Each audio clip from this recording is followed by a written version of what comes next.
Primer tema de nuestro club de prensa de hoy lo vamos a conversar con los analistas que ya nos acompañan. Bienvenidos, esperamos que ustedes también estén en esta próxima hora pegados a la pantalla de NTN 24.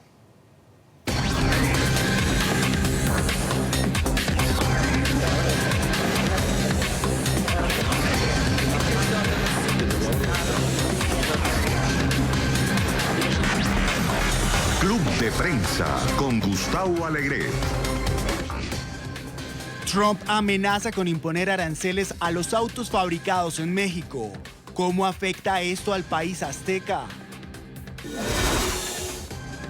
Una negociación a medias en Nicaragua. La opositora Alianza Cívica y régimen de Daniel Ortega solo lograron consenso en 2 de los 4 temas de la agenda.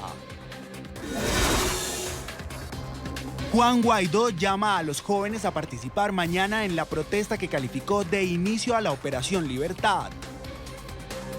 Aquí comienza Club de Prensa con Gustavo Alegret. Estas y otras cuestiones de la actualidad en nuestra mesa de trabajo, en esta mesa de opinión que hoy vamos a compartir en este viernes con Eric Langer, que es profesor de Historia de la Universidad de Georgetown. Profesor Langer, buenos días. Buenos días. ¿Preparado para el fin de semana? Sí, va a ser muy bonito también. Aquí en Washington. Aquí en Washington. Porque la lluvia de esta mañana me parece que está aguándole la fiesta a los cerezos en flor, esos más de 3.000 cerezos regalados hace ya varias décadas por el gobierno de Japón y que son parte de la esencia de esta ciudad, pero que cuando llega ese momento de explosión, una lluvia puede arrasar con esas flores tan bonitas, tan primaverales. Sí, siempre es así. Para eso tenemos primavera, pues es que siempre hay algunos días el viento, pero es peor. El viento es peor. Sí. Bueno, bienvenido al programa. Paulina Chávez, que es analista política, es mexicana. Paulina, buenos días. Muy buenos días, Gustavo. Gracias por estar con nosotros. Y con Alfonso Fernández, que es analista político, es periodista, experto en cuestiones económicas. Alfonso, ¿cómo estás? Muy buenos días. Vamos a comenzar, Paulina, contigo, México y esa frontera sur de Estados Unidos. El presidente Trump está ahora mismo ya camino a California, donde se va no solo a reunir con agentes de la patrulla fronteriza, sino a visitar la frontera en su mensaje de la importancia que tiene, en su opinión, reforzar esa frontera, construir el muro.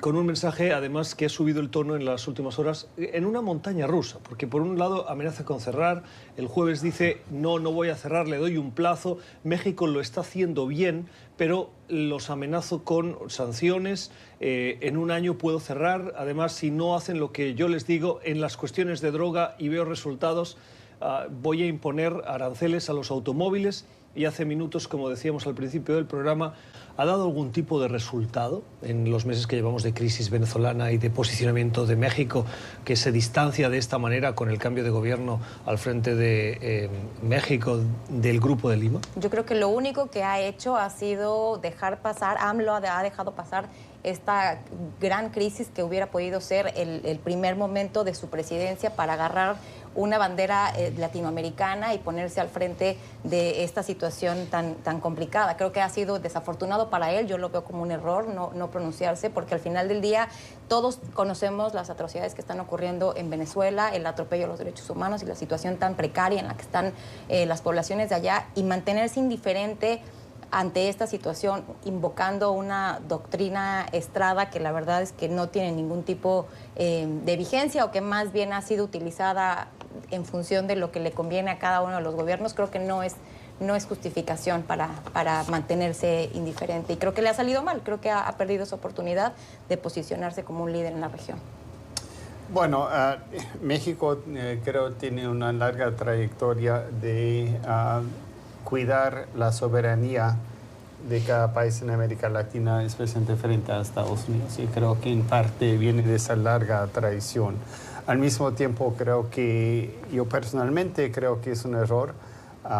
Mis parientes políticos están sufriendo terriblemente. Hasta hoy, esta mañana, hubo un artículo sobre el agua, por ejemplo, de falta de agua, pero eso es Caracas, sí. En Maracaibo, donde mis parientes ya 2 meses que no tienen agua, y más bien ahorita acabamos de mandar un equipo para limpiar el agua, para desinfectar el agua, porque el agua que sí hay hasta en cisterna que venden de lado a lado está contaminada. Quiere decir que lo poco que pueden comer igual no pueden digerir bien por la enfermedad que les causa el agua, y entonces es aún peor. Entonces la enfermedad por la contaminación del agua, y es mucho peor, digamos, en Petare, que es una villa miseria en Caracas, porque no tiene acceso ni a cisternas. Es terrible, terrible, y eso causa la muerte de miles de personas, y es realmente terrible. Mi cuñado nos escribe por WhatsApp mensajes así casi de desesperados, de ya no tienen nada, y bueno, estamos tratando de mandar lo que podamos. La iglesia y mi mujer está ayudando a mandar cosas, ojalá que llegue, porque el problema también es la Guardia Nacional después incauta las cosas. Es realmente desesperante, estamos desesperados aún en la casa por eso, porque realmente es terrible la situación. Sí, precisamente le iba a preguntar, ¿cómo han enviado ese equipo para contribuir o a ayudar a la desinfección del agua potable? Bueno, es por vía aérea, y mejor no hablo más de eso porque hay formas de tratar de llegar a la familia, y prefiero no divulgar eso, pero es realmente muy difícil ahora, es terrible, y los que ven esto en Venezuela lo saben muy bien, y los colombianos que viven al lado saben también, por todos los venezolanos que están en su país y en muchos otros países. Es realmente, realmente terrible. En las últimas horas, además, hemos escuchado a Nicolás Maduro animando a los venezolanos a que ahorren agua, a que acumulen agua, porque vienen periodos ha descrito como guerra no convencional. Sí, bueno, digamos, la situación ha empeorado, los discursos siguen siendo los mismos, ¿no? O sea, estas palabras de Maduro se venían escuchando desde hace años, ¿no? Porque ha habido apagones puntuales, carencia de agua, etc. La cuestión es que la situación ahora ha alcanzado cotas que no se han visto en años, ¿no? El Banco Mundial ayer hablaba que es la peor crisis de la historia moderna de Latinoamérica, ¿no? O sea, nos estamos quedando ya sin superlativos para hablar de esta cuestión. Sí, es una situación terrible, sin duda. Habrá que ver cómo responde la comunidad internacional desde los diferentes foros, pero efectivamente lo que narra el profesor Langer es francamente terrible, ¿no? Ya no sabemos hasta qué niveles se podrá llegar en esta situación en Venezuela, y pues habrá que seguir presionando para que terminen estas atrocidades y este régimen tan desastroso que ha generado el paso de Nicolás Maduro por la presidencia de Venezuela. Ayer un analista fuera de micrófonos, en una conversación informal, me decía que hay un punto de irresponsabilidad también en la constante convocatoria de gente en las calles, sobre todo por la presencia de colectivos, y que hacer un llamado a sacar a la gente a la calle para ir a Miraflores es llevar a la población civil a una situación en la que puede enfrentar un futuro muy incierto, por utilizar una manera muy elegante de enfrentarse a los disparos de los colectivos que van a salir con uñas y dientes a defender Miraflores o defender el régimen. Sí, estas manifestaciones, lo que se ha visto en los últimos meses, que es una especie de termómetro para medir las fuerzas de ambas partes, ¿no? Y lo que hemos visto es que hay un cierto empate, en el sentido de que mientras Maduro ostente el control y el poder institucional, se va a mantener así, no va a haber un cambio. La solución aquí, como hemos dicho más de una ocasión, debería pasar por una convocatoria de elecciones justas y libres, en las que el pueblo venezolano pueda decidir su futuro en una situación que ya nadie puede decir que no es crítica para los ciudadanos, ¿no? Vamos a hacer una nueva pausa en este club de prensa. Al volver hablamos de Ecuador y de su embajada en Londres, donde está refugiado desde hace años Julian Assange, el fundador de Wikileaks. Una fuente de esta plataforma asegura que hay un acuerdo ya entre Ecuador y el Reino Unido para expulsar de la embajada, de la sede diplomática, a Julian Assange. El gobierno de Ecuador dice que no se ha tomado una decisión. Lo conversamos a la vuelta. Desde el 2012, Julian Assange está refugiado en la Embajada de Ecuador en Londres. Enfrenta un proceso de extradición por acusaciones de abuso sexual en Suecia. y es muy probable que por los acuerdos de extradición que tiene Suecia con Estados Unidos, una vez llegara a Suecia, podría ser extraditado a Estados Unidos, donde enfrenta otro tipo de acusaciones por la divulgación de información confidencial que comprometió al gobierno de Estados Unidos. En las últimas horas tenemos informaciones contradictorias sobre el futuro de Julian Assange.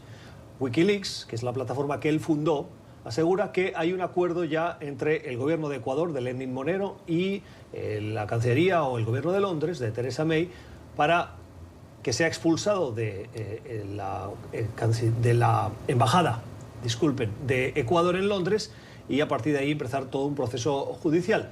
La Cancillería de Ecuador lo ha negado. Profesor, un futuro incierto el de Julian Assange, pero sobre todo lo que muchos nos preguntamos es tantos años encerrado en un edificio como es el de la Cancillería o el de la Embajada ecuatoriana en Londres.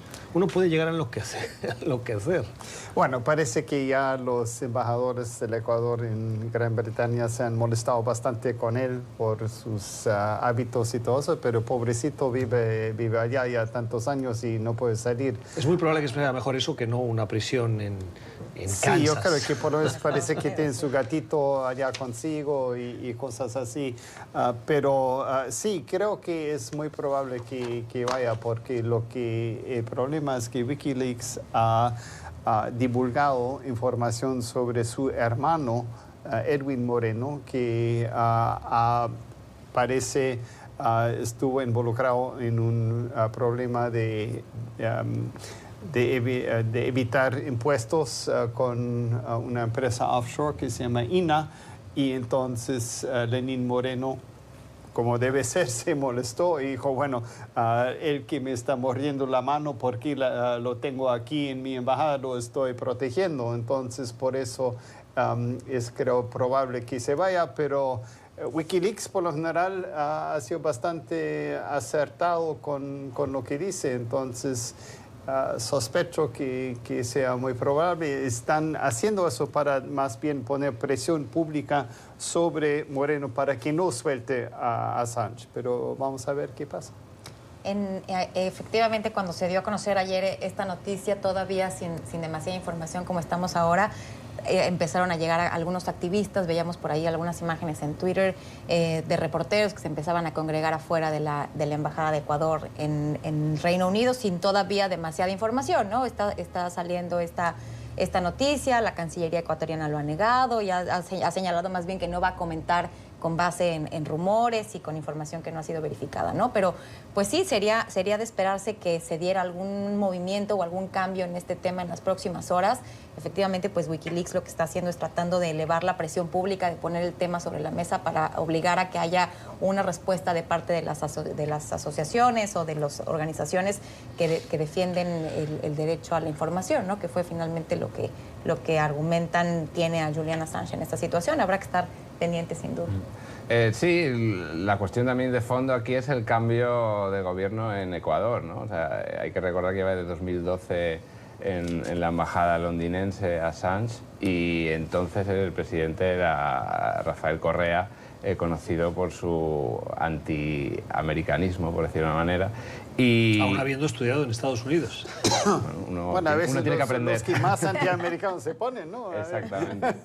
Y entonces con la llegada de Lenín Moreno lo que han cambiado es un poco las tornas y la visión geopolítica desde Quito, ¿no? Yo creo que ya desde que llegó Moreno al poder había empezado a mostrar su inquietud con tener a Julian Assange en su embajada en Londres. Lo que pasa es que es una situación tan compleja y que implica terceras y cuartas partes y negociaciones diplomáticas que no está muy claro cómo se va a desarrollar esta salida y si finalmente acabaría siendo extraditado a Estados Unidos o no. Hay que ver cuáles son las negociaciones también, de las que no estamos al tanto, entre Estados Unidos y el Reino Unido sobre cómo puede evolucionar esta cuestión, pero la realidad es que Julian Assange es una persona incómoda para cualquier gobierno ahora mismo. Profesor. Bueno, lo interesante también, yo sé para nuestros televidentes en Ecuador, es que Rafael Correa, que es el presidente anterior a Lenín Moreno, está tratando también de utilizar eso como un palo contra Moreno, que ya es su enemigo político, para decir cómo puedes hacer eso, que eso es una corrupción terrible y todo eso, que en realidad Lenín Moreno está involucrado por parte de su hermano con esa corrupción. Entonces, hay muchísimas facetas, no solamente a nivel de Estados Unidos, de Suecia, de Gran Bretaña, pero también consecuencias también políticas dentro del Ecuador. Vamos a cambiar de asunto. Acaba de terminar en Washington la 70ª reunión, ha terminado la reunión que celebraba el aniversario número 70 o 70º de la conocida como Alianza Atlántica, o más popularmente conocida como la OTAN. Una reunión que paradójicamente se hace en Washington cuando este presidente precisamente ha sido uno de los más beligerantes con los socios, exigiendo que aporten parte de los presupuestos que tienen que ser superiores, dice la administración Trump, que del 2%. En los últimos reportes de la alianza se demuestra cómo en el último año se han incrementado esos aportes un 5%, pero si no recuerdo mal, solo 7 de los miembros de la alianza cumplen con ese umbral del 2% de sus productos interiores brutos destinados a defensa. La alianza en Washington escuchó de nuevo los reproches de Trump, que ha utilizado un tono más amable, un poquito más amable con los socios, y los socios también han aprovechado para decirle, profesor, al mandatario estadounidense que es bueno tener amigos. ¿Qué resultado, qué conclusión saca de esta reunión que se ha celebrado en Washington? Yo creo que ha sido positiva para la OTAN, porque creo que Trump se llevó bastante bien con el secretario general Stoltenberg, un noruego muy amable y que realmente ha mostrado y ha sido como una forma de mostrar que la OTAN realmente sí es importante. Y que tener ese aniversario es buen tiempo para recordar al señor Trump que es así. No han querido hacer una gran celebración que habían pensado primero porque no sabían cómo iba a reaccionar el presidente Trump, porque justamente por lo que decías, que el problema es que muchos no cumplen con lo que habían prometido de hacer el gasto militar con suficiente porcentaje de su presupuesto nacional. Y siempre Trump les ha sacado el cuero sobre eso y con razón, de alguna forma. Pero igual creo que ha sido un resultado más bien a lo bajito, bastante positivo en este sentido. ¿Tiene sentido, como declaró el secretario general de la OTAN, de que otros países latinoamericanos se unan a esa alianza? En el 2007 el primero fue Colombia, y en declaraciones que hizo el secretario general en Washington es muy probable que se pudiese avanzar en la incorporación de Brasil. Paulina. Yo creo que tendríamos todavía que revisar los términos sobre los cuales se estaría incrementando, digamos, este número de socios globales, como lo fue Colombia. En su momento hubo una gran discusión sobre la pertinencia y si esto pudiera interpretarse como una amenaza a la estabilidad de la región, y creo que lo mismo podría ocurrir con Brasil, precisamente en el contexto de lo que hablábamos de Venezuela, de Nicaragua, de otras situaciones que están ocurriendo en el continente. Entonces creo que habría que revisar. Obviamente Brasil pues está interesado para elevar su presencia internacional, para ponerse en el centro de los debates, pero todavía no hay, yo creo que, mucha claridad respecto a cómo podría implementarse y si se generarían los consensos, que creo que por lo pronto no lo hay. No hemos escuchado algunas voces por ahí, Francia, en el cual pues no hace mucho sentido que no sean estos territorios que pertenecen a la organización y que enarbolan el propósito fundamental, ¿no? Que es de la defensa colectiva en un territorio muy bien delimitado. Así que creo que habrá que esperar, pero bueno, está ahí sobre la mesa. Yo celebro y creo que, como bien mencionaba el profesor, este tipo de encuentros permiten acercar las posiciones que vimos en algún momento un poco polarizantes. El presidente Trump efectivamente y su gobierno pues reconocen la necesidad de tener a la OTAN como un aliado y de tenerlo cerca, y también la OTAN pues de efectivamente incrementar las contribuciones y de repartir esta carga entre los miembros, ¿no? Entonces creo que es válido, creo que es positivo, y sobre todo mirando hacia el frente, ¿no? Hay grandes retos, grandes amenazas, y habrá más bien que analizar cómo fortalecer esa alianza en los próximos años. Sí, la cuestión de ampliar el número de socios, Brasil o Colombia, yo creo que en este aspecto es interesante de cara a extender el manto de la OTAN, pero yo creo que la cuestión clave aquí fue las fricciones que ha habido entre Trump y la OTAN. Hay que recordar que cuando Trump llegó a la Casa Blanca llegó a amenazar con salirse de la OTAN, ¿no? O sea, unas declaraciones que dejaron perplejos a más de un historiador y analista. En estos dos últimos años hemos visto cómo se han acercado posturas, como bien decía el profesor, con el secretario general Stoltenberg parece que hay una relación más cálida a nivel personal entre ambos, pero el propio Trump, en un gesto de su habitual bravuconería, indicó que ahora la OTAN es más fuerte gracias a su insistencia, a su exigencia de que los socios contribuyan en mayor medida. Y el otro gran tema que estuvo sobre la mesa en la reunión esta de la OTAN es Rusia, ¿no? Las actividades de Rusia en el este de Europa y hasta qué punto la OTAN va a reforzar su posición para hacer frente a Moscú, o qué maneras puede encontrar de tratar de parar un poco los pies al presidente Putin, ¿no? Sí, en este contexto tengo que ir a la pausa y le doy la palabra al profesor unos segundos, pero estaba pensando y reflexionando que si la OTAN si Colombia es socio de la OTAN y esta semana vimos cómo la Duma advertía a Colombia de que cualquier movimiento en Venezuela podía ser interpretado como una agresión a la paz mundial, me imagino esa misma advertencia enviada a Francia o al Reino Unido, que son miembros de la OTAN. ¿Cuál hubiese sido la reacción? Claro, una agresión a Colombia es una agresión a uno de los miembros, lo que activa uno de los principios fundamentales de defensa común.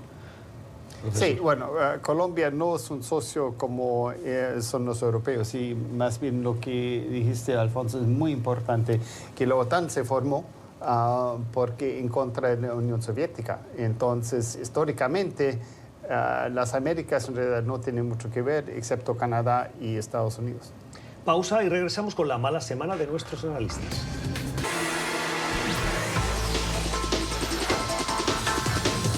La mala semana, ¿a quién se la dan nuestros invitados? Alfonso.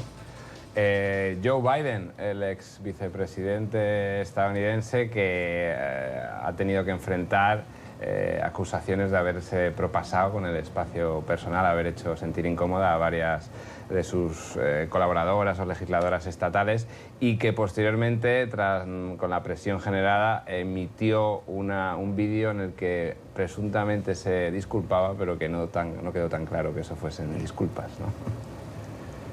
Bueno, para mí, Abdelaziz Bouteflika, de presidente de Algeria, que ya no va a volver a ser presidente. En el 2013 ya tuvo un derrame cerebral y realmente no estaba mucho en poder, pero ahora ya se le acaba todo, entonces mala semana y yo creo malos años que vienen para él. Theresa May, yo creo que mala semana, mal mes y mala perspectiva hacia adelante. Seguimos entrampados en el acuerdo que todavía no es acuerdo del Brexit, el tiempo sigue corriendo, ahora probablemente venga una nueva extensión y no queda claro cómo va a salir de este asunto y cómo va a resolver este tema del Brexit. Pero está empeñada Theresa May en esa salida con acuerdo, ¿no? Pero no hay consensos, no ha logrado construir los consensos necesarios, así que no se ve por dónde vaya a resolverlo. Disculpen, qué mala pasada le gasta uno cuando tiene poco tiempo. La mala semana de Joe Biden, de Abdelaziz Bouteflika, el presidente argelino, y así terminamos este club de prensa esta semana.